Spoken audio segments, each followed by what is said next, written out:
My name is Tony Swatton. I'm a blacksmith. I make suits of armor and swords. My business is making weapons for movies, video games, television shows, commercials, all of that. Blizzard Entertainment has asked me to create an iconic weapon from the World of Warcraft lore. I'm really excited about this one. Doomhammer. According to Warcraft legend, the head of the Doomhammer was crafted by an orc named Gelnor from a pool of lava on Draenor. When Gelnor crafted an oak handle, Doomhammer was complete. Both the weapon and the name were passed down from father to son for generations. This version of Doomhammer is a little different from most of the ones that you've seen in the game. This actually has lava channels growing through it. I'm trying to figure out how we're going to give the effect of lava because we're all out of lava. If I'd made this solid, it would probably weigh 250 pounds. Nobody would be able to pick it up. Much as vellum is used in World of Warcraft to make scrolls, I use vellum to sieve layers that I'm going to be using to construct the Doomhammer hammerhead. I'm going to start with a rectangular tube. For the end caps, we'll put plates of aluminum. Supporting the wolf head will be bulletproof glass, and then there's 4 bands as opposed to 2 that are in the original design to make it stronger. This is a very intricate piece, and it's going to take a lot of work. I take a look at the drawing and create a paper pattern. Next, I'm going to work on tracing the sides of the hammer face onto 11-gauge steel and cutting that out on the bandsaw.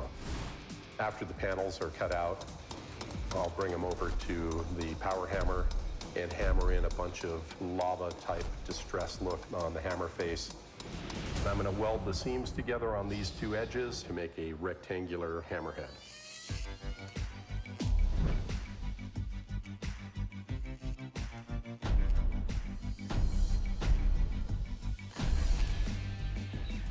And then Brian will cut out the fire channels using the plasma cutter. In this forge, you have to assume that everything is hot, sharp, and poisonous. Not only is it going to kill you, it's going to hurt the whole time you're dying. Watch your butts.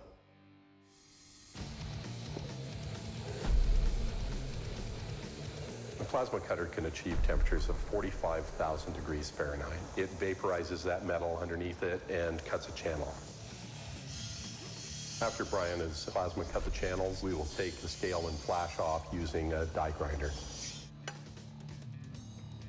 For the end caps of the Doomhammer, Brian will cut out 5/8 aluminum on the bandsaw. And then he'll bring it over to the vertical mill and mill out the fire channels. We send the aluminum out to get anodized, and they'll do a gold anodizing finish with red highlights. There's so many layers to it, and I have to make it glow. When I saw the artwork that Blizzard Entertainment supplied, it showed only 2 bands. The place you're going to hit with a hammer are these corners. So I'm going to reinforce these corners, adding 4 bands as opposed to 2. I'm just going to soften it at a red heat so I can forge it underneath the power hammer. And I'm going to take it to the anvil and bend a 90-degree angle. We've drawn the frost wolf on a sheet of steel. So I'm going to use a tool called a jeweler's saw. I'll carve in the details of the mane and the teeth on the Fordham disc grinder. That completes all the elements for the hammerhead. To begin the construction of the pommel, I'm going to take a 3-inch diameter round bar, put it into the forge, and bring it up to a temperature of about 16 to 1800 degrees, and smash it till it looks like the pommel that I want.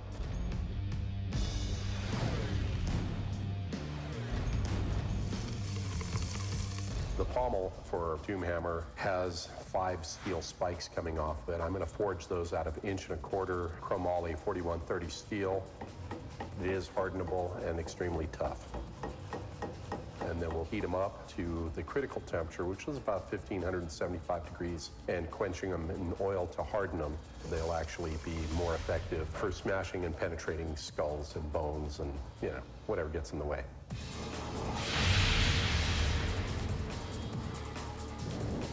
Once I'm done forging the spikes, I bring them over to the chop saw and cut them to length.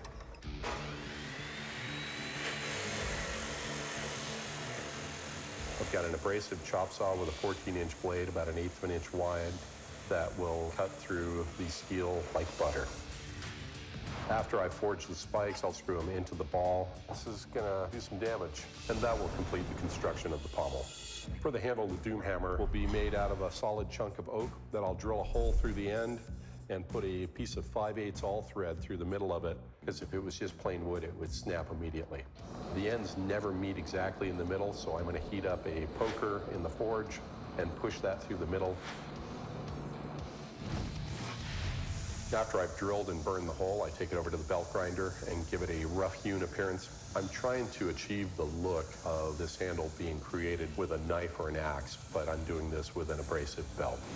There's a design element in the Doom Hammer handle that shows these little patchy pieces of metal. I had a tool that will impart dragon scales on it, and then forming the metal to wrap around the side of the handle, burning it into place.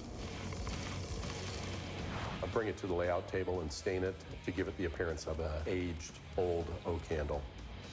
That will complete the construction of Doom Hammer's handle. The final assembly on this is very complex due to multiple layers. I've added 4 bands. I'm putting the final band onto the side just to make it that much stronger. I need to rivet things together. I need to bolt stuff together. It's a giant 3D jigsaw puzzle. And we're using Lexan, which is a bulletproof material. It's bolted and riveted throughout the interior. This way, we can have the Frost Wolf floating in space in the fire. The final element to assembling Doom Hammer is screw the pommel to the grip and then bolt the top of the hammerhead together. Done. What I've determined is we're going to use glowing lava-colored lights from the inside of the hammerhead to make lava channels glow. Yeah. This will create massive DPS. If I'd made Doom Hammer solid, probably be close to 300 pounds. We'll weigh it up. Right at 50 pounds. Almost 300 hours working on this, but it's finally complete. Let's go crush something with Doom Hammer.